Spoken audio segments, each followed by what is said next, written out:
I had spent 3 years mastering the art of invisibility, but in a single heartbeat, Dominic Vance tore down my walls and threw me to the wolves.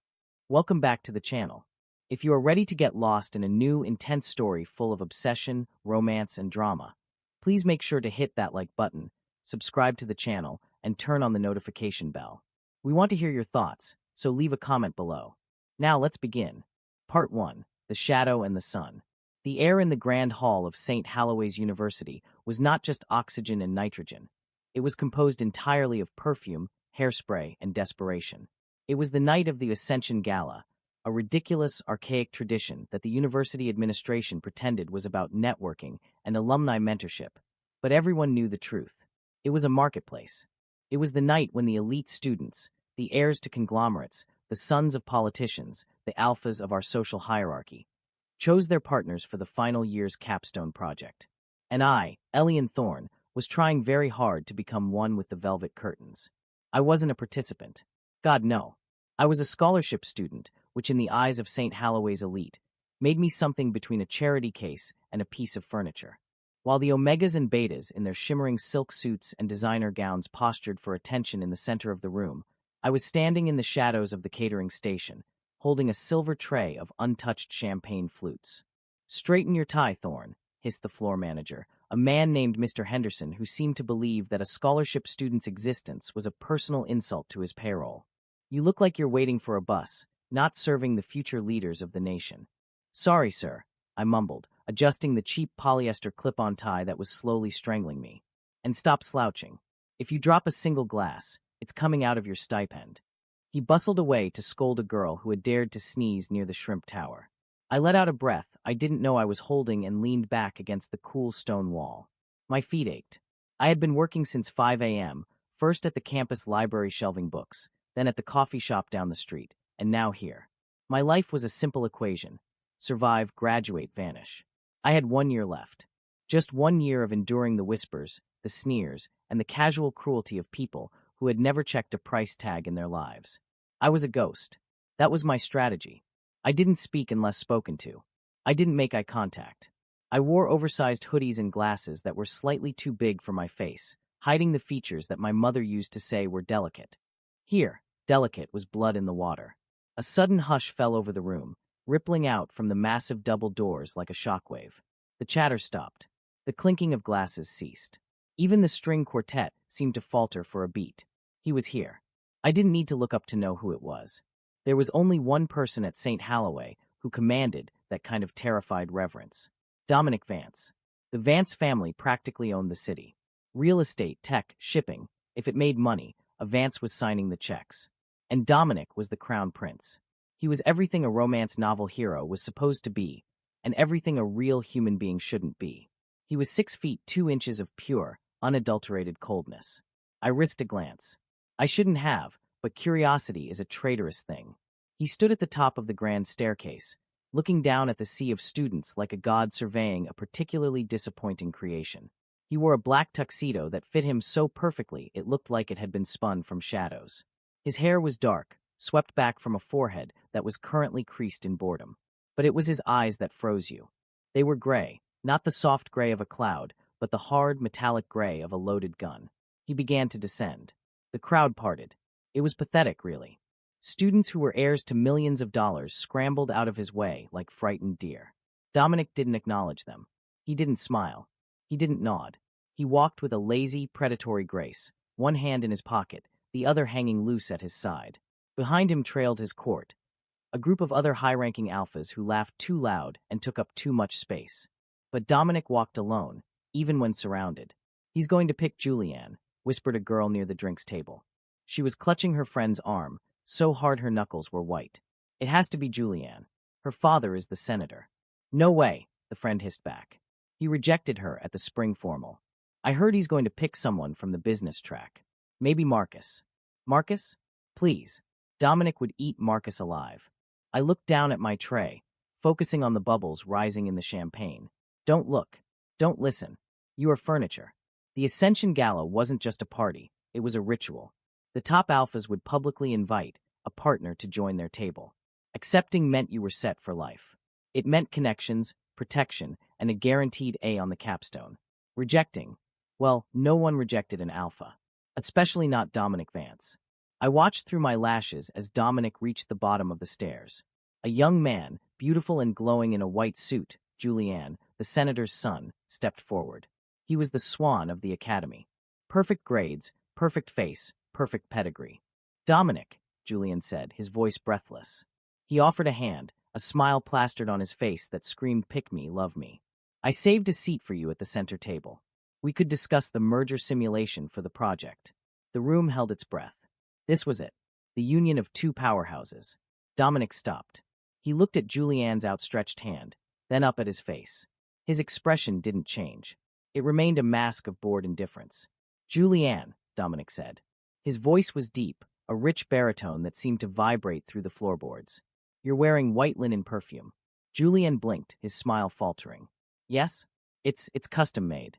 It gives me a headache, Dominic said flatly. He stepped around Julianne as if the boy were a traffic cone. A collective gasp tore through the room. Julianne turned pale, his hand dropping to his side, humiliated in front of the entire school. Dominic kept walking. He moved through the crowd, and every step he took increased the tension in the room. He rejected the captain of the debate team with a single look. He ignored the attempts of the student body president to catch his eye. He was a shark swimming through a tank of tropical fish, uninterested in the colorful displays. I felt a strange sense of pity for them. They wanted him so badly, not realizing that he looked at them and saw nothing. He was cold, not just cool-tempered, but frozen. There was rumors that he had no scent, a genetic anomaly for an alpha, or that he simply controlled his pheromones so tightly that no one was allowed to smell him. He was getting closer to the catering station. My heart gave a stupid, anxious thump. Move, my brain screamed. Get out of the way. I turned to retreat into the kitchen, intending to hide until he passed, but Mr. Henderson blocked the swinging door. Where are you going? He hissed. Refill the tray. Now. But. Now, Thorne. I gripped my teeth and turned back around, clutching the tray. When I looked up, Dominic Vance was 10 feet away. And he had stopped. He wasn't looking at the crowd anymore. He wasn't looking at the chandeliers or the professors. He was looking at me. No, that was impossible. I was standing in the shadows, behind a decorative fern, wearing a waiter's uniform that was 2 sizes too big. I was invisible. I was the furniture. But those gray eyes were locked onto mine with terrifying precision. Time seemed to warp. The noise of the party faded into a dull roar, like the ocean in a shell. I felt exposed, stripped bare by that gaze. It wasn't a look of desire. It wasn't a look of recognition. It was a look of calculation. It was the look a predator gives when it finally spots the prey it has been tracking. He took a step toward me. I froze. My flight or fight response short-circuited. I just stood there, gripping the silver tray until my fingers went numb. He's coming for a drink, I told myself desperately. He's thirsty. That's all. Just offer him the champagne. Dominic walked past the heir to the Samsung fortune. He walked past the daughter of the university dean. He walked right up to the edge of the catering zone, crossing the invisible line that separated the guests from the help. He stopped in front of me. Up close, he was devastating. The harsh lights of the hall threw his cheekbones into sharp relief. I could smell him now, not perfume, but something distinct and overwhelming. It smelled like ozone, like the air right before a lightning strike, mixed with something dark and earthy, like rain on hot asphalt. It was intoxicating. I couldn't breathe. I lowered my head, staring at the perfectly polished tips of his shoes. Champagne, sir? My voice cracked. I hated myself for it. Dominic didn't answer. Silence stretched between us, thick and heavy. I could feel the eyes of the entire room shifting toward us. Confusion. Disbelief. Why is Dominic Vance standing in front of the scholarship kid? Look at me, he said. It wasn't a request. It was a command, spoken in a tone that vibrated in my spine. Slowly, painfully, I lifted my chin. His face was unreadable, but his eyes were alive. They were sweeping over my face, taking in the glasses, the messy hair, the cheap tie. Elian Thorne, he said. He knew my name. The shock of it nearly made me drop the tray. How? Why?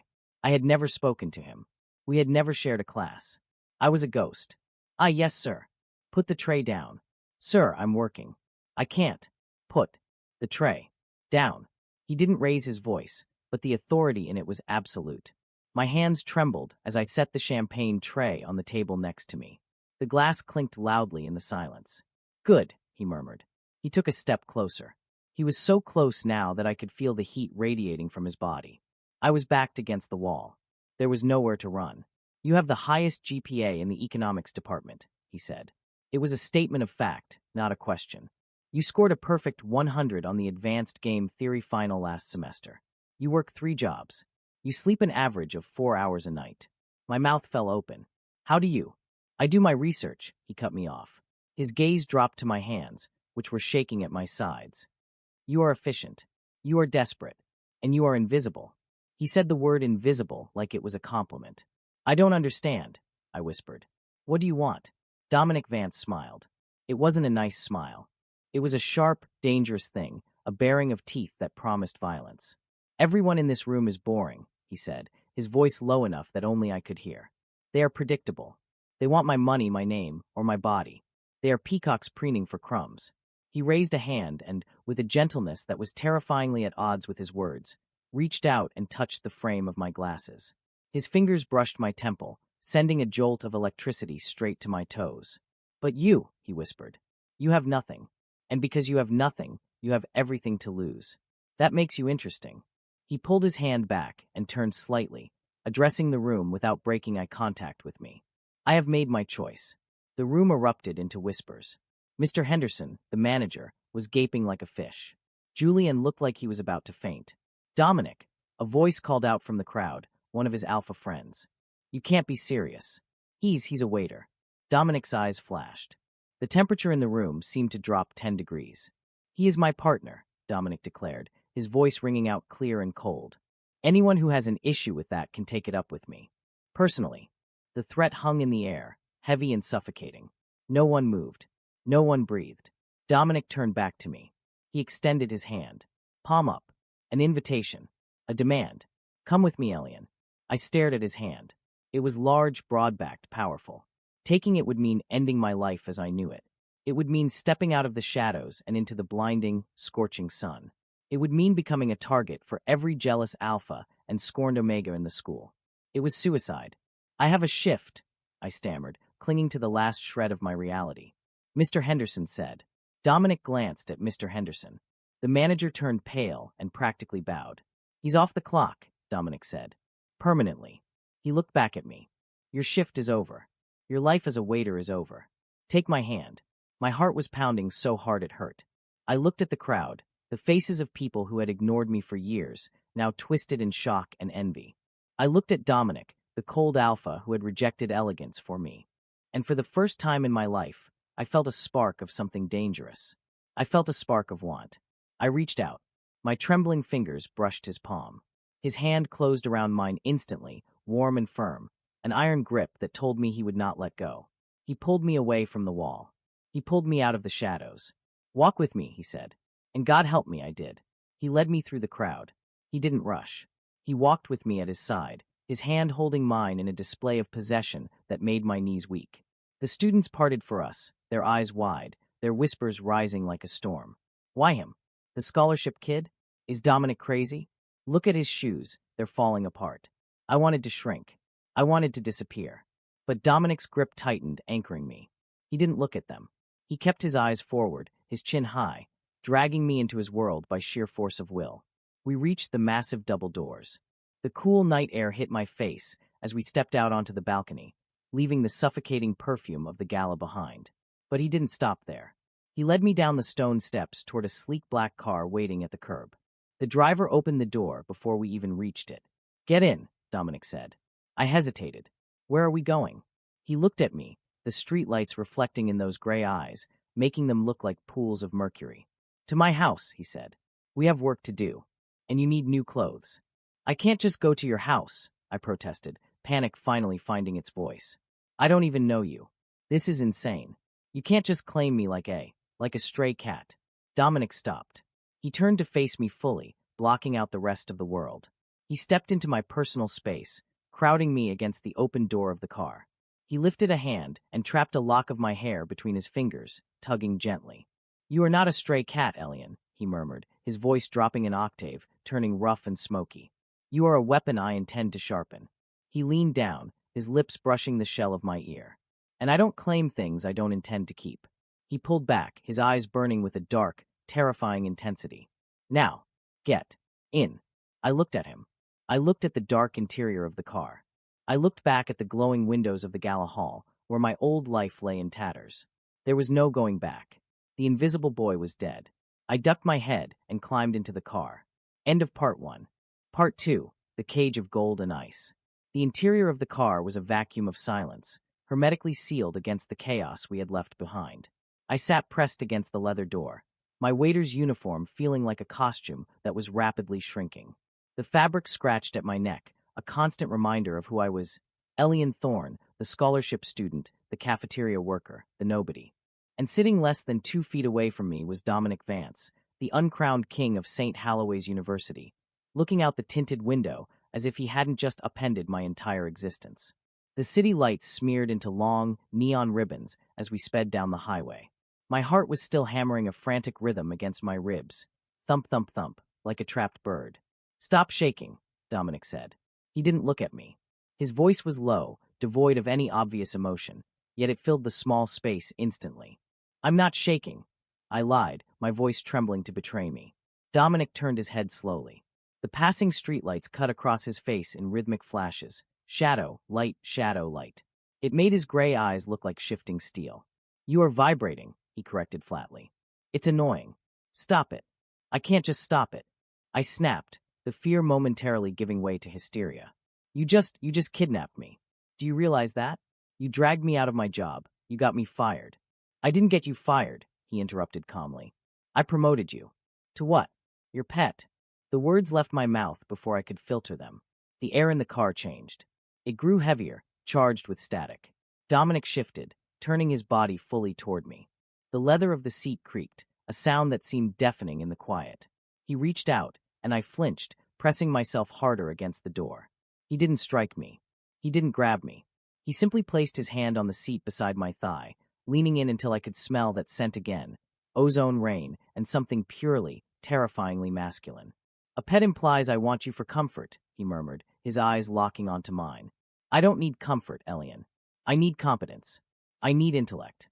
And unlike everyone else in that ballroom, you seem to possess both, hidden under layers of cheap polyester and fear." He pulled back slightly, but his gaze remained heavy. "St. Halloway requires a partnership for the capstone project. It determines our final ranking. It determines our future placement in the hierarchy." "I know what the capstone is," I whispered. Everyone knew. It was a year-long business simulation and thesis defense that made or broke careers. But you could have picked anyone. Julianne, Marcus, anyone from the Alpha track. "They are predictable," Dominic said with a scoff. "They think inside the boxes their fathers built for them. You survive outside the box because you were never given one. That makes you dangerous. And I like dangerous things." The car slowed, turning onto a winding private road. The trees here were taller, older, their branches interlocking overhead to form a dark tunnel. We were entering the Heights, the district where the houses had names and the driveways were longer than my entire apartment building. "What happens now?" I asked, my voice small. "Now," Dominic said, checking his watch, "we eat. Then we discuss terms. Then you sleep. Tomorrow, the real work begins." The car came to a smooth halt in front of a sprawling modern mansion. It was all glass and sharp angles, jutting out of the cliffside like a shard of obsidian. It was beautiful, but it looked cold. Unlived in. A fortress, not a home. The driver opened the door, and Dominic stepped out. I followed, my legs feeling like jelly. The night air here was thinner, sharper. Dominic didn't wait for me. He walked toward the massive front door, typing a code into a panel. The lock clicked with a heavy mechanical thud. Inside, the house was vast. The floors were polished concrete, the furniture sleek and minimal. There were no photos on the walls. No clutter. It looked like a museum exhibit titled The Life of a Sociopath. "Shoes," Dominic commanded, kicking off his own expensive loafers near the entrance. I fumbled with my worn-out work shoes, placing them next to his. The contrast was laughable. His were Italian leather. Mine were held together by hope and superglue. He led me into a kitchen that was larger than my entire dorm room. An island of black marble dominated the center. He walked to the fridge, pulled out a glass bottle of sparkling water, and drank from it directly, his throat working as he swallowed. It was such a human gesture for someone who seemed so robotic. He set the bottle down and looked at me. I was standing awkwardly by the doorway, clutching my elbows. You look ridiculous, he stated. I looked down at my oversized waiter's vest and the stain on my sleeve from where I'd bumped into the shrimp tower earlier. I know. Go upstairs. Second door on the left. There is a bathroom. Shower. Wash the smell of mediocrity off you. My bristles rose. It's the smell of hard work. Dominic stepped closer, invading my space again. He was so tall. I had to crane my neck to look him in the eye. It's the smell of submission, he corrected softly. And if you are to be my partner, you do not submit to anyone. Not even me. Unless I ask you to. My breath hitched. The double meaning hung in the air, thick and suffocating. Go, he ordered, pointing toward the stairs. I went. The bathroom was ridiculous. It had a rain shower the size of a small car and towels that were softer than any blanket I owned. I stripped off the uniform, balling it up and shoving it into the corner. I stepped under the hot water, letting it scald my skin, trying to wash away the stress of the last 3 hours. What am I doing? I thought, scrubbing my face. I should be running. I should call the police. I should, but I knew I wouldn't. Dominic was right. I was desperate. My scholarship covered tuition, but my living expenses were drowning me. If I partnered with Dominic Vance, the top alpha, I was guaranteed a win. I was guaranteed a future. I turned off the water and dried myself. It was only then that I realized I had no clothes. I cracked the bathroom door open. Dominic. No answer. I wrapped the towel around my waist, clutching it tight, and stepped into the bedroom. It was massive, dominated by a king-sized bed with gray sheets. On the bed, neatly folded, was a pile of clothes. I walked over. It wasn't my waiter uniform. It was a pair of soft gray sweatpants and a black t-shirt. They were clearly his. I put them on. The sweatpants hung low on my hips, and I had to roll the waistband twice. The shirt was enormous, the hem falling to my mid-thigh, the sleeves swallowing my hands. I felt small. Protected? No owned. I caught my reflection in the floor-to-ceiling mirror. I looked different. Without the glasses, which I had left on the sink, with damp hair falling into my eyes, and wearing the clothes of the most powerful student in the university, I didn't look like Elian the ghost. I looked like someone's secret. I made my way back downstairs. Dominic was sitting at the kitchen island. He had changed, too, into a similar set of dark loungewear. He was typing on a laptop, a pair of reading glasses perched on his nose. The sight of him, domestic, focused, made my stomach do a strange flip. There were 2 plates on the counter. Steaks, perfectly seared, with asparagus. Sit, he said without looking up. I sat. The smell of the food made my mouth water. I hadn't eaten since breakfast. Eat. I picked up the fork. Thank you. He finally looked at me. His eyes swept over his shirt on my body. His gaze lingered on the collar, where my collarbone was exposed. For a second, his typing paused. It's too big, he muttered. I'm smaller than you, I said, taking a bite of the steak. It was the best thing I had ever tasted. Clearly. He closed the laptop and pushed it aside. Let's discuss the terms. Terms. You will move in here, he said calmly, picking up his knife and fork. I choked on a piece of asparagus. What? The capstone requires constant collaboration. I do not work on campus. It's too loud. You will live here. I have a guest suite prepared. Dominic, I can't move in with you. People will talk. The rumors alone will. Let them talk, he cut in, his voice hardening. Power is not about avoiding rumors, Elian. It's about controlling them. Let them think we are sleeping together. Let them think you seduced me. It makes you look powerful. It makes you untouchable. He leaned forward, his elbows on the marble. Do you know why I chose you? Because of my GPA, I said. That was a prerequisite, not the reason. He reached into his pocket and pulled out a folded piece of paper. He slid it across the counter. I hesitated, then opened it. It was a printout of an old essay I had written in my freshman year. It was for a philosophy elective, The Ethics of Ruthlessness. I had argued that true leadership requires the ability to sever emotional ties for the greater good. I had gotten a C on it because the professor said it was disturbingly cold. You wrote this when you were 18, Dominic said. I read it in the archives. You understand how the world works, Elian. You understand that kindness is a currency, and like all currency, it has a limit. I stared at the paper. You've been watching me since freshman year? I notice potential, he said. You have been hiding in the shadows, afraid to show your teeth. I am giving you permission to bite. He stood up, walking around the island until he was standing behind my stool. I stiffened. He placed his hands on the counter, trapping me between his arms. He leaned down, his chin hovering just above my shoulder. I could feel the heat of his chest against my back. "Tomorrow," he whispered into my ear, "we walk into that university together. You will not wear that hoodie. You will not look at the floor. You will walk by my side, and you will look every single person who ever ignored you in the eye." My heart was racing so fast I thought I might pass out. The proximity was overwhelming. "And if they try to hurt me?" I whispered. "The other alphas, they won't like this." Dominic's laugh was dark, a low rumble that vibrated through my bones. "Let them try," he said. "They are wolves, Elian. But I am the hunter. And you?" He turned his head, his lips brushing against my neck, sending a shiver violently down my spine. "You are the bait." He pulled away abruptly, leaving me cold and breathless. "Finish your steak," he said, walking toward the living room. "Wake up is at 6 a.m. Don't be late." I sat alone in the massive kitchen, wearing his clothes, eating his food, and feeling the terrifying weight of his attention. I was the bait. I looked out the window at the darkness pressing against the glass. I had wanted to be seen. I had wanted to matter. "Be careful what you wish for," my mother used to say. I took another bite of the steak. It tasted like victory, and it tasted like blood. End of part 2. Part 3. The Walk of Wolves. 5:58 a.m. My internal alarm clock woke me up 2 minutes before the digital one on the bedside table could scream. I lay still for a moment, staring at the unfamiliar ceiling. It was high, painted a pristine clinical white.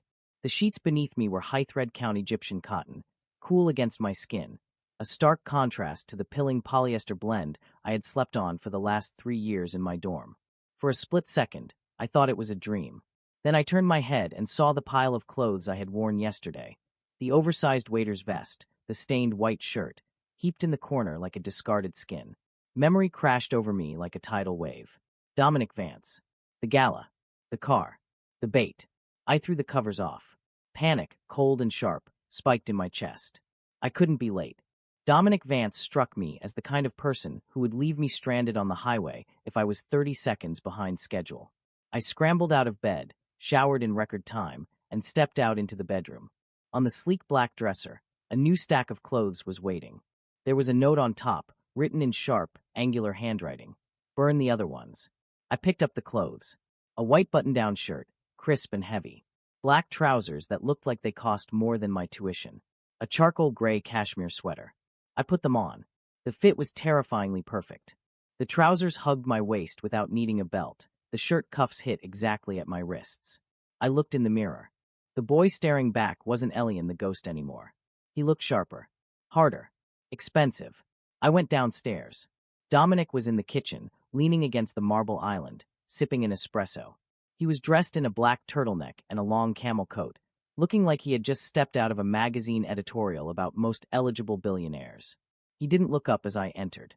6:03 a.m. "You're late." I was adjusting everything, I muttered, gesturing to the clothes. "How did you know my size?" He finally looked at me. His gray eyes swept over my form, lingering on the way the sweater clung to my frame. A flicker of satisfaction crossed his face, there and gone in an instant. "I told you," he said, setting his cup down. "I do my research, and I have a good eye for dimensions." He pushed a travel mug toward me. "Drink. It's black coffee. No sugar. Sugar makes you sluggish." I took the mug. It was hot, grounding. "Are we really doing this? Walking into campus together?" "We are." He grabbed his keys. "And you will not walk behind me, Elian. You will walk beside me. If you falter, they will eat you alive. If you look down, they will think you are weak. Do you understand?" "I understand," I said, though my stomach was doing backflips. "Good. Let's go hunting." The drive to St. Halloway's was shorter than I wanted it to be. The closer we got to the university gates, the tighter my chest felt. The campus was already buzzing. It was the morning after the Ascension Gala.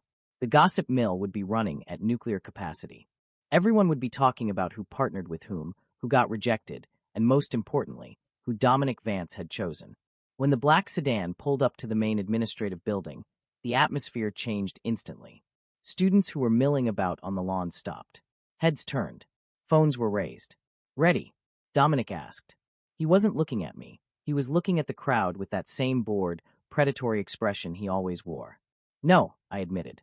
"Lie better," he said. He opened his door. I opened mine. We stepped out into the crisp morning air simultaneously. The silence was immediate and absolute. It was as if someone had pressed the mute button on the entire world. Hundreds of eyes locked onto us. Dominic rounded the car. He didn't wait. He didn't hesitate. He walked toward me, and for a terrifying second, I thought he was going to kiss me. Instead, he reached out and adjusted the collar of my coat, his fingers brushing the skin of my neck. It was a possessive gesture. A claim. "Chin up," he whispered, his voice low and rough. "Show them your teeth." He turned, and we began to walk. The crowd parted. It was exactly like the night before, but in the daylight, it felt more visceral. I could see their faces clearly now. The confusion, the jealousy, the shock. Is that the scholarship kid, Elian? The one who works in the library. Look at his clothes. Is he wearing Vance Couture? Why is Dominic touching him? I felt like an imposter.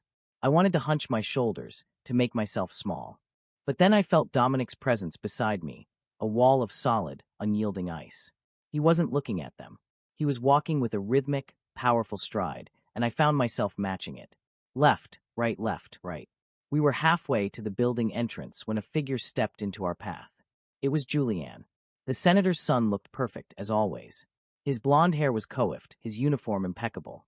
But his eyes were red-rimmed, and his mouth was twisted in a sneer that ruined his beautiful face. He blocked our way, flanked by two other AlphaTrack students, Marcus and a guy named Trent. "So it's true," Julian spat, his voice trembling with rage. "I thought it was a joke. A sick prank to humiliate me." Dominic stopped. I stopped beside him. "Move, Julianne," Dominic said calmly. "You're blocking the sunlight." "You rejected me," Julian said, his voice rising hysterically. "Me? For him? For this charity case?" He pointed a manicured finger at me. "Look at him, Dominic. He's wearing your clothes because he can't afford his own. He's a leech. A nobody. What did he do? Did he beg? Did he?" "Careful," Dominic warned. The temperature seemed to drop. "You are bordering on slander." "I'm speaking the truth." Julianne took a step toward me. "How much did you pay him, Elian? Or did you just offer him the only thing you have, your body? Because we all know you don't have the brains to sit at the high table." The insult hung in the air. The crowd gasped. Dominic's jaw tightened. I saw his hand twitch, curling into a fist. He was about to step forward. He was about to defend me. No. I remembered what he said in the kitchen. "I notice potential. I am giving you permission to bite. If I let Dominic fight my battles now, I would be his pet forever.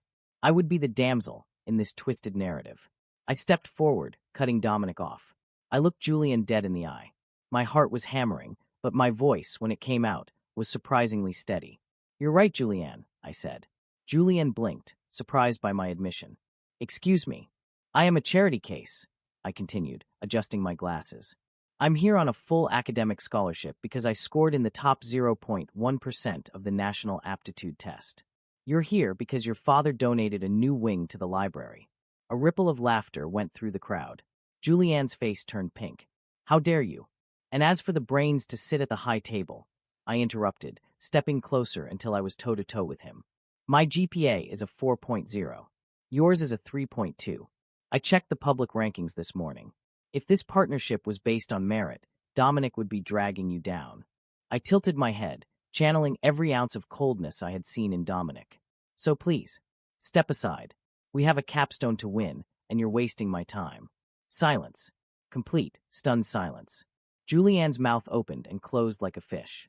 He looked at Dominic, then back at me, realizing for the first time that the mouse had claws.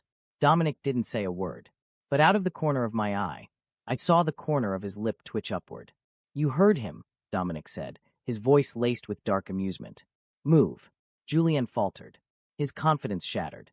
He stepped aside, his friends shuffling awkwardly behind him. We walked past them. As we entered the cool shade of the building, away from the prying eyes, Dominic didn't stop, but he leaned in close to me. "That," he murmured, his voice sending a shiver down my spine, "was adequate." "Adequate?" I let out a breath, my adrenaline crashing. I thought I was going to throw up. "You didn't. You stood your ground. You humiliated the senator's son with simple arithmetic. It was." He paused, searching for the word. "Arousing." I tripped over my own feet. "What?" Dominic caught my elbow, steadying me instantly. His grip was firm, his fingers digging into the muscle through the cashmere. "Don't trip now, Elian. We're just getting started." He led me down the hallway toward the lecture hall 1, the domain of the final year capstone class. We pushed through the double doors. The room was already full. The professor, Dr. Eris, was at the podium. Every seat was taken, except for the front row, the row reserved for the top-ranking teams. Dominic walked to the center desk in the front row. He pulled out a chair. He didn't sit in it. He held it out. For me. The room went quiet again. The alphas usually sat while their partners scrambled for seats. Dominic was flipping the script. He was serving me. Sit, he commanded softly. I sat. He pushed the chair in, then took the seat next to me. He leaned back, spreading his legs slightly, occupying his space and half of mine. He placed his arm on the back of my chair, effectively boxing me in. Dr. Eris cleared his throat. Mr. Vance. Mr. Thorne. I see the rumors are true. An unconventional pairing. Innovative, Professor, Dominic corrected lazily. Not unconventional. I'm simply investing in the highest yield asset in the room. He turned his head to look at me, ignoring the rest of the class. His eyes were dark, intense, and focused solely on my mouth. Open your notebook, Elian, he whispered. Show them why I chose you. I opened my notebook, my hand shaking slightly. I felt the weight of his arm behind me, the heat of his leg pressing against mine under the table. I was the bait. I was the weapon. And for the first time, I realized that Dominic Vance didn't just want a partner to win a project. He was building a king to sit beside him. And he wasn't going to let anyone else touch the crown. End of Part 3. Part 4. The Art of War. The silence in Lecture Hall 1 was not peaceful. It was the heavy, suffocating silence of a battlefield right before the first arrow is loosed. Dr. Eris stood at the podium, clicking a remote. The massive screen behind him flickered to life, displaying a complex web of stock market trends, corporate hierarchies, and legal loopholes. The capstone is not just a thesis, Dr. Eris announced, his voice echoing off the vaulted ceiling. It is a war game. For the next 6 months, each partnership will represent a fictional conglomerate. Your goal is simple: hostile takeover. You must acquire, dismantle, or merge with your competitors using any legal and semi-legal means necessary. He paused, his eyes scanning the room, landing inevitably on the front row. On us, Mr. Vance and Mr. Thorne. Since you have disrupted the status quo so vividly, you will be assigned the failing legacy portfolio. Your company is bankrupt, under investigation, and bleeding talent. Your goal is to survive. A ripple of snickers went through the room. Julianne, sitting 2 rows back, whispered loudly enough for everyone to hear. Fitting. Trash managing trash. I felt the heat rise in my cheeks, but before I could react, Dominic shifted beside me. He didn't turn around. He didn't acknowledge the taunt. He simply opened his laptop, the expensive metal gleaming under the fluorescent lights.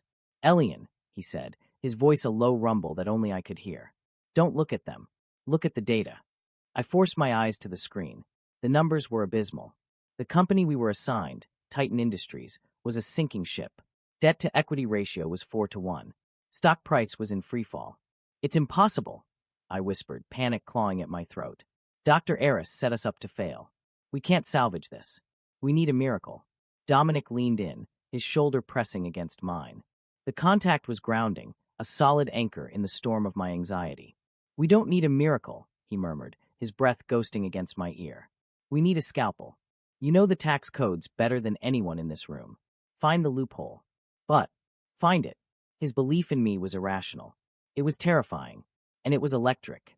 I took a deep breath, adjusting my glasses, the only part of my old self I had kept. I blocked out the whispers. I blocked out Julianne's smug face. I dove into the numbers. 10 minutes passed. Then 20. The rest of the class was busy posturing, forming alliances, and trading insults. Dominic sat silently, watching me. He wasn't working on the simulation. He was guarding me. His presence was a physical shield, deflecting the hostility of the room. Then I saw it. It was buried in the footnotes of the fictional company's quarterly report. A subsidiary asset, a patent for a biotech filtration system that had been misfiled under janitorial expenses. Dominic, I said, my voice trembling with excitement. Tell me. They undervalued the assets, I said, pointing at the screen. Look, if we liquidate the real estate holdings in the 3rd quarter and reinvest in this subsidiary, we trigger a tax write-off that cancels the debt. It's a Phoenix strategy. Dominic looked at the screen. He scanned the data in seconds. Slowly, a smile spread across his face. It wasn't the cruel, bored smile I was used to. It was genuine. It was dangerous. Brilliant, he whispered. He turned to me, and for a second, the world narrowed down to just his gray eyes. Dr. Eris, Dominic called out, not raising his voice but commanding the room instantly. The professor looked up. Yes, Mr. Vance? Ready to forfeit. We're ready to acquire, Dominic said lazily. We just liquidated our debt and acquired Julianne's parent company via a leveraged buyout of their supplier. The room froze. That's impossible, Julian screeched, standing up. You can't do that in 30 minutes. Elian did it in 20, Dominic corrected. He reached out and placed his hand over mine on the table. His fingers interlaced with mine, squeezing tight. It was a victory lap. A public declaration. Check the board, Professor. Dr. Eris typed furiously. The main screen refreshed. The red lines of our company turned green. Julianne's company status flashed. Hostile takeover imminent. Silence. Absolute, stunned silence. Dominic leaned back, looking at Julianne with cold satisfaction. You were saying something about trash? I felt a rush of adrenaline, so potent it made me dizzy. I had done that. Me. Elian the ghost. And Dominic. He looked at me like I was the most valuable thing in the room. The rest of the day was a blur of stares and whispers, but they felt different now. Less mocking, more fearful. By the time late afternoon hit, the adrenaline had faded, leaving me exhausted. My brain felt like mush. Library, Dominic announced as we left the lecture hall. Dominic, please, I groaned. I need coffee. I need sleep. I can't look at another spreadsheet. The private study rooms in the West Wing, he continued, ignoring my plea. They have a couch. You can sleep. I have to finish the merger paperwork for the simulation. We walked to the library. The West Wing was reserved for graduate students and high-ranking alphas. It smelled of old paper, lemon polish, and money.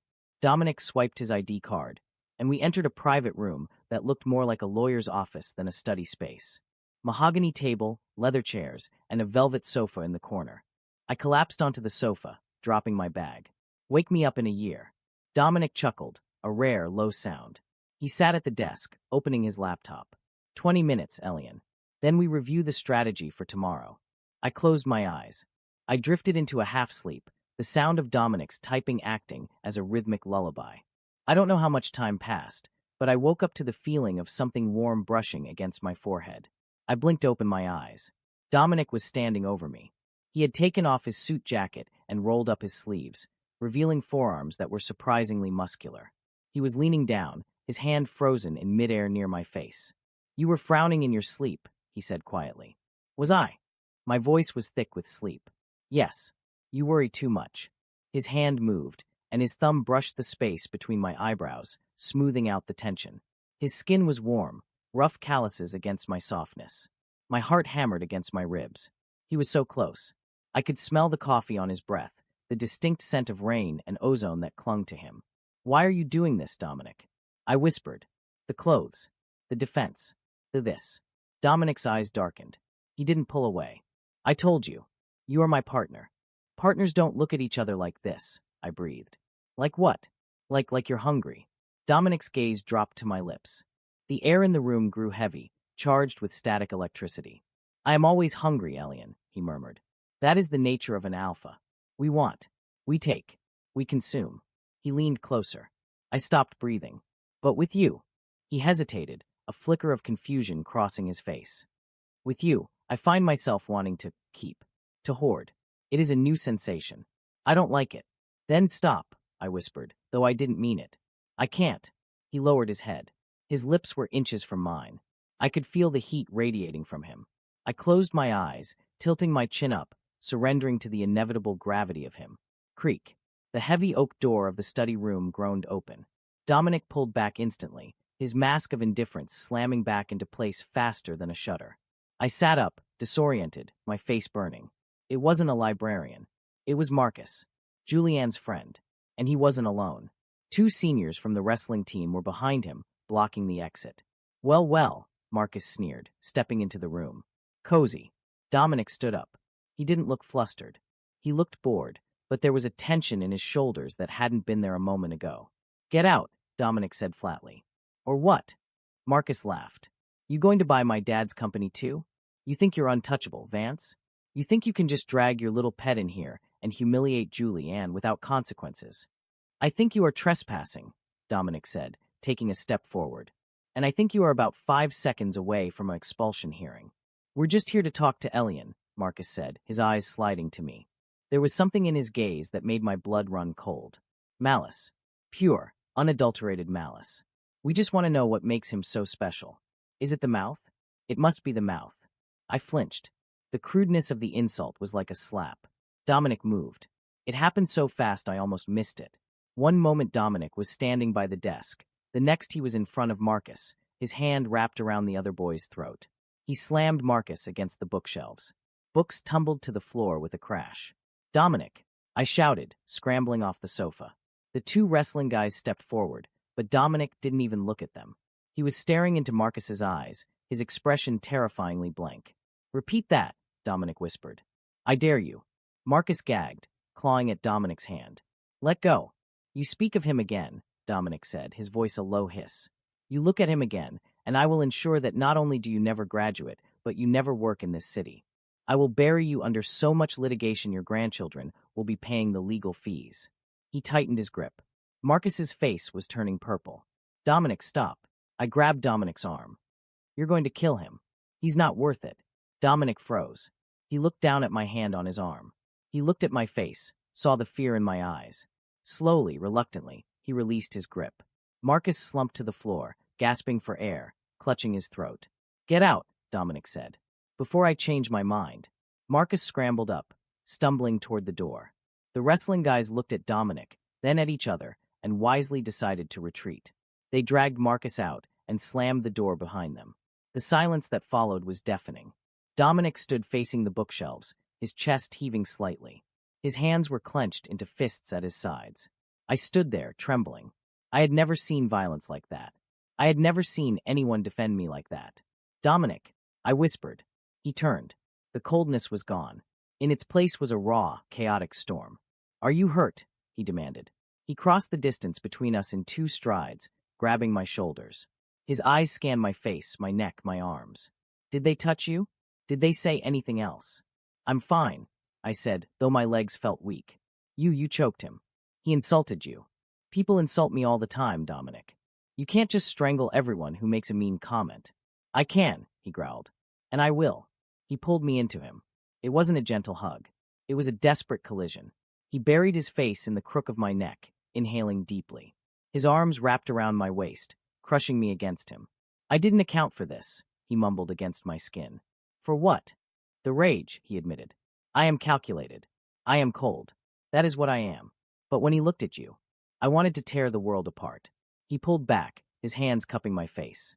Elian, you have to understand. You aren't just a partner anymore. You are mine, and I protect what is mine. I looked at him, this powerful, terrifying, broken boy who had everything but understood nothing about the heart. And I realized I was in trouble. Deep, irreversible trouble. Because I didn't want him to let go. We need to leave, he said abruptly, pulling away. It's not safe here. Julianne is escalating. If Marcus was brave enough to corner us, they are planning something bigger. Bigger. The Winter Gala is in 2 weeks, Dominic said, grabbing his coat. The midterm evaluation. They will try to destroy our reputation before then. He threw my coat at me. Let them try, I said, surprised by the steel in my own voice. Dominic paused. He looked at me, and a slow, dark smirk curved his lips. That's it, he said softly. Show me your teeth. End of Part 4. Part 5. The silence before the snow. The drive back to the mansion was a blur of speed and silence. Dominic drove like he was trying to outrun his own shadow, one hand gripping the steering wheel so tight his knuckles were white, the other resting on the center console, dangerously close to my knee. I watched the city lights dissolve into the darkness of the private roads. The adrenaline from the library confrontation was fading, leaving behind a cold, sticky residue of fear. Not of Dominic, never of Dominic anymore, but for him. You can't just attack people, I said quietly, breaking the silence. Dominic didn't look at me. His jaw was set in a hard line. I didn't attack him. I corrected him. You choked him, Dominic. He threatened you. He's an idiot. Marcus is all bark and no bite. And I am all bite, Dominic said, swerving the car smoothly around a sharp curve. You need to understand something, Elian. In my world, weakness is a scent. If they smell it on you, they hunt you. If they smell it on me, they destroy everything I have built. He pulled into the driveway. The massive gates swung open. I will not let them destroy you, he finished, his voice dropping to a whisper. We entered the house. It felt different now. When I first arrived, it had felt like a museum, cold, sterile, imposing. Now it felt like a bunker. A sanctuary. Go to the study, Dominic ordered, tossing his keys into a bowl. We have work to do. The gala is in 10 days. We need to bulletproof the presentation. Dominic, it's midnight. We need sleep. Sleep is for people who aren't being hunted, he muttered, walking toward the kitchen to start the espresso machine. I sighed and went to the study. The next week was a grueling marathon of caffeine, spreadsheets, and tension. We fell into a rhythm, a strange, intoxicating domesticity that felt more intimate than any relationship I had ever had. We woke up at 5 a.m. We ran through the estate grounds, Dominic sprinting ahead, me trailing behind, gasping for air but refusing to stop. We ate breakfast in silence, reading global market reports. We went to class, ignoring the stares and the whispers that seemed to grow louder every day. And at night we worked. We dissected the Titan Industries simulation until my eyes burned. We found every legal loophole, every tax exemption, every hidden asset. We built a conglomerate out of ashes. It was Wednesday night, 3 days before the gala, when the dynamic shifted. We were in the study. Papers were strewn everywhere. I was sitting on the floor, surrounded by printed charts, while Dominic paced back and forth, dictating a speech for the defense portion of the capstone. The acquisition of the biotech firm was not hostile, Dominic recited, his voice rhythmic and hypnotic. It was a necessary stabilization of a volatile market asset. We didn't destroy the company. We saved it from its own incompetence. He stopped pacing. He looked down at me. Read that back to me. I picked up the paper. The acquisition of the biotech firm. I trailed off. I was looking at a discrepancy in the footer of the document. Elian. Wait, I whispered. Dominic, look at this. He knelt beside me instantly, his shoulder brushing mine. What is it? The timestamp, I said, pointing to the code at the bottom of the page. This report was generated at 3 a.m. yesterday, but I didn't print it until 7 a.m. Dominic's eyes narrowed. He snatched the paper from my hand. He scanned it, then moved to his laptop. His fingers flew across the keyboard. Someone accessed the server, he said, his voice turning to ice. Remote login. Bypass proxy. Who? Take a wild guess. Julianne, I breathed. He's trying to steal our data? Worse, Dominic said, staring at the screen. He didn't steal it. He changed it. He turned the laptop toward me. The projection for our third quarter earnings, the cornerstone of our entire strategy, had been altered. A single decimal point moved 2 spaces to the left. It looks like a clerical error, I said, horror washing over me. If we present this, if we go on stage and project these numbers, we would look like amateurs, Dominic finished. We would be laughed out of the program. Our valuation would tank. We would fail. I felt sick. He planted a logic bomb. It's subtle. If I hadn't checked the timestamp. But you did. Dominic turned to me. His expression was intense, his pupils blown wide. You found it. You saved us. We have to fix it, I said, reaching for the keyboard. We have to scrub the code and reset the algorithm. No, Dominic said. He caught my wrist. His grip was warm, grounding. What do you mean, no? We have 2 days. If we fix it now, he'll know we found it, Dominic said, a dark smile playing on his lips. He'll try something else. Something we might miss. So what do? We let him think he won, Dominic whispered. We leave the error in the main file. And we build a shadow drive. A secondary presentation that we swap in at the last second. He leaned closer, until his forehead was resting against mine. We are going to walk into that gala, Elian. We are going to let Julian smirk. We are going to let him think he has destroyed us. And then, he pulled back, his eyes gleaming with a terrifying brilliance. We are going to bury him. The night before the gala, the snow started falling. It covered the estate in a blanket of white silence. Inside, the house was warm, but the tension was thick enough to choke on. We had finished the shadow drive. The trap was set. Now, there was nothing left to do but wait. I was in my room, the guest room, packing my bag for the next day. My suit, a midnight blue velvet tuxedo that Dominic had custom-ordered for me, hung on the door. It was beautiful. It was armor. A knock on the door. Come in. Dominic entered. He wasn't wearing his usual armor of suits and coats. He was wearing a simple white t-shirt and gray sweatpants. His hair was messy. He looked young. And tired. I can't sleep, he admitted. Me neither, I said, sitting on the edge of the bed. I keep running the numbers in my head. What if the swap fails? What if the projector jams? It won't. He walked over to the window, staring out at the snow. But that's not why I can't sleep. Why then? He turned. Because tomorrow, everything changes. After tomorrow, everyone will know who you are. The ghost will be gone. You will be a target, Elian. A permanent one. I can handle it, I said, standing up. I've handled worse. Poverty is a pretty good teacher of resilience. Dominic looked at me with a strange sadness. I know, but I don't want you to have to handle it. I want to put you in a glass case and lock the door. He took a step toward me. Is that weird? He asked. Possessiveness? A little, I smiled weakly. But I think I like it. He closed the distance between us. He reached out and took my hand, lacing our fingers together. Stay with me tonight, he said. My heart skipped a beat. Dominic. Not for that, he clarified quickly, though his cheeks flushed slightly. Just stay. I don't want to be alone. And I don't want you to be alone. I looked at him. The cold alpha. The king of St. Halloway. He was asking, no begging for connection. Okay, I whispered. We went to his room. The master's suite. It was vast and dark, the only light coming from the snow-reflected moon outside. We lay down on the massive bed, on top of the covers, fully clothed. There was a foot of space between us. For a long time, we just lay there, listening to the wind howl outside. My father, Dominic said into the darkness. He used to make me recite the stock exchange closing numbers before dinner. If I got one wrong, I didn't eat. I turned my head to look at his profile. Dominic. He told me that affection is a liability. That love is a leverage point for your enemies. He turned his head, his eyes meeting mine in the dark. He was right. Why? Because, Dominic whispered, reaching out to touch my cheek. If anyone hurts you now, Elian, I will burn this entire city to the ground. And that makes me vulnerable. No, I said, covering his hand with mine. It makes you human. He shifted, moving closer until our bodies were touching.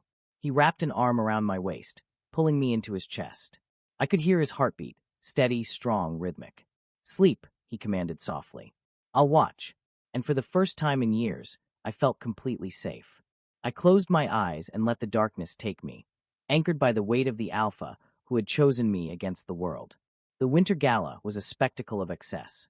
The grand ballroom of the Ritz-Carlton had been transformed into a winter wonderland. Ice sculptures, white roses, crystal chandeliers. The air smelled of expensive perfume and nervous sweat. The entire university was there. The board of directors, the alumni association, the press. Dominic and I stood at the entrance. I smoothed the velvet of my tuxedo. I felt like an imposter again, for just a second.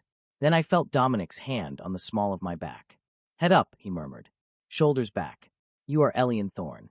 You are the architect of this victory. We walked in. The room quieted. All eyes turned to us. We were a striking pair, Dominic in stark black, me in deep midnight blue. We moved through the crowd like sharks cutting through water. I saw Julian across the room. He was wearing silver, surrounded by his sycophants. When he saw us, he smiled.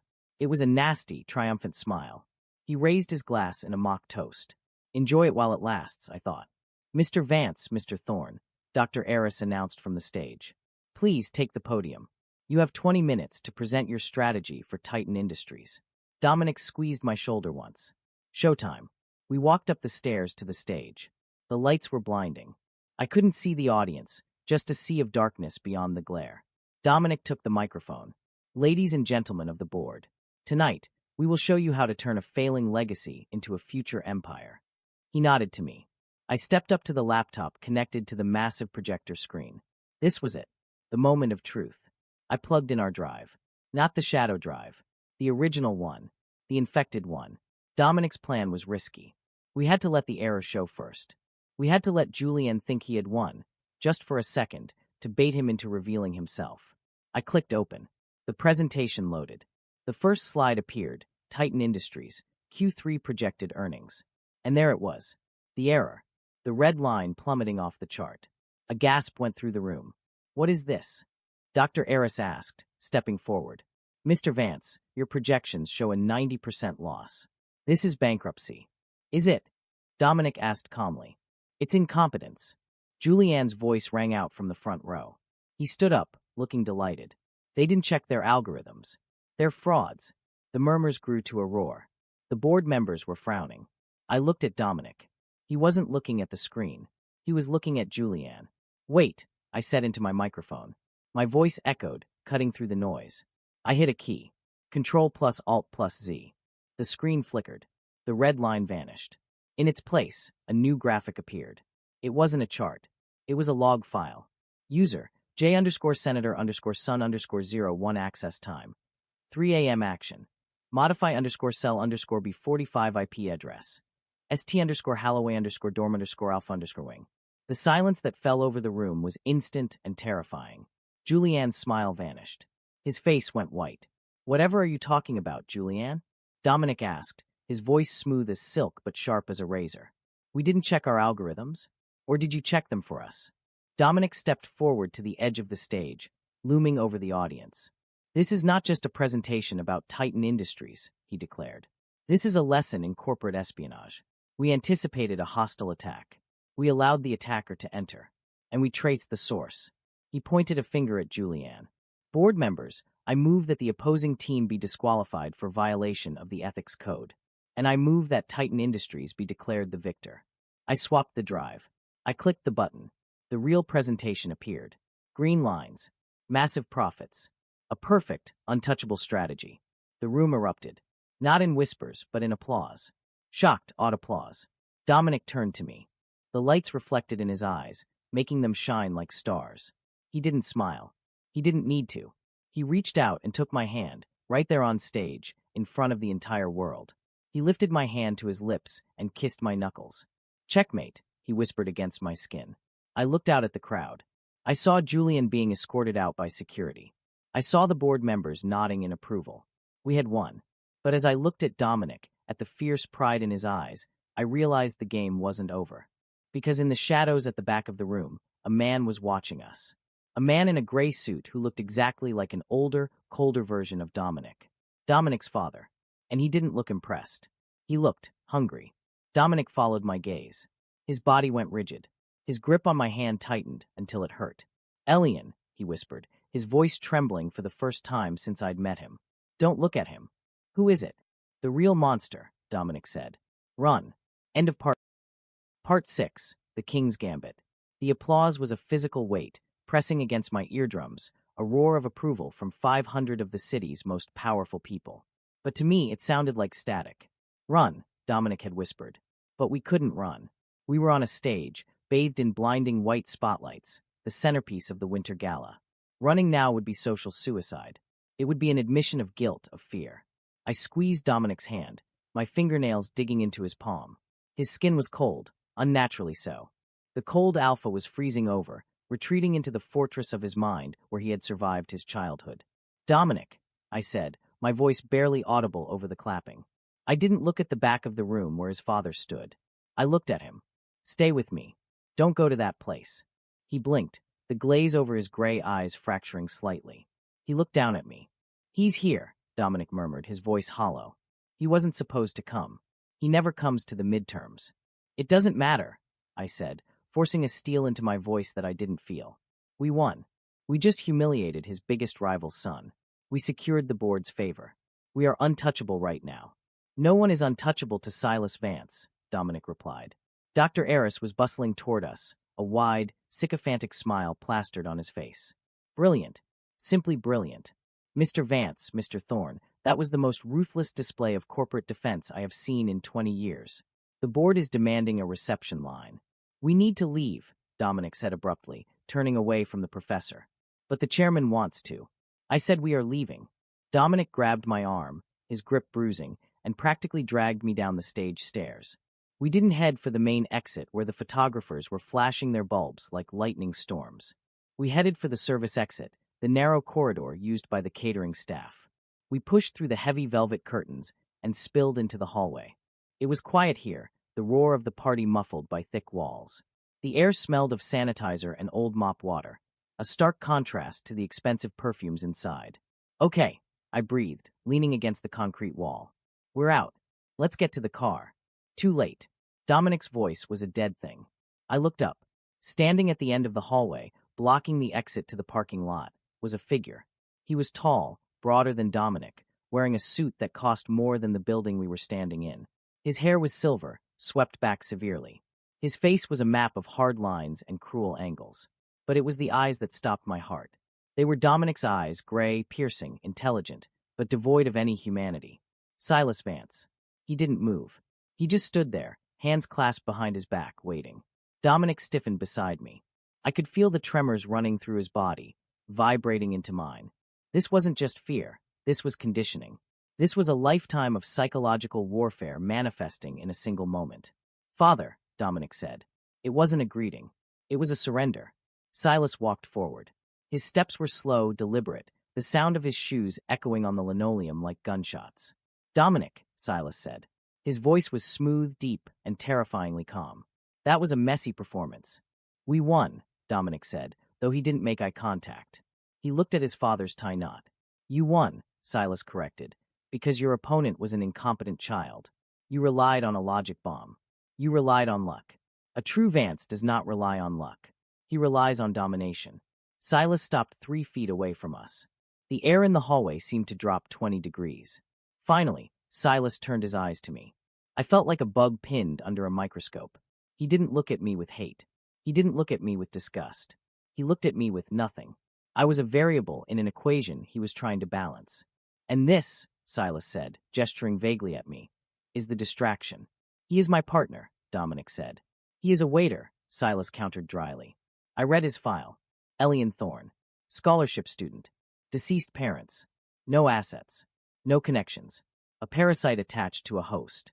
"I am not a parasite," I said. The words left my mouth before I could stop them. Silas blinked. He looked at me again, this time with a flicker of interest. "Speak when you are spoken to, boy," Silas said. "I am speaking," I said, my heart hammering so hard I thought it might burst. I stepped out from behind Dominic. "And you are wrong. I'm not a distraction. I'm the reason your stock price just jumped 4% in the last 20 minutes. Silas raised an eyebrow. "Is that so?" "Dominic had the strategy," I continued, my voice gaining strength. "But I found the loophole. I found the tax exemption. And I found the timestamp on Julianne's hack. Without me, Dominic would have walked into that trap. So, respectfully, Mr. Vance, I am not a liability. I am the highest yield asset in this partnership." Silence stretched between us. Dominic was staring at me in horror. No one spoke to Silas Vance like that. Silas studied me for a long moment.